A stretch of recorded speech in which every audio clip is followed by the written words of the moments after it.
Він був тим, хто боровся за вільний Крим.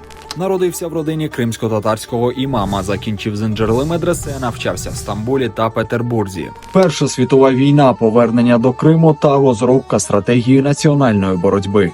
Всекримський мусульманський з'їзд. Там обрання головою мусисполкому та становлення муфтієм мусульман Криму.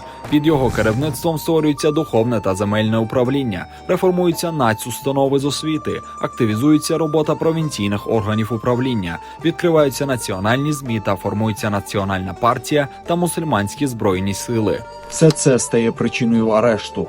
Однак протест народу змушує його відпустити. Далі скликання першого Курултаю та проголошення створення Кримської Народної Республіки. Челебіджі-хан обраний головою. Але в ході революції до влади приходять більшовики. Вони повалюють кримсько-татарський національний уряд та за короткий час окуповують Крим. Челебіджі-хана жорстоко вбивають у Севастополі.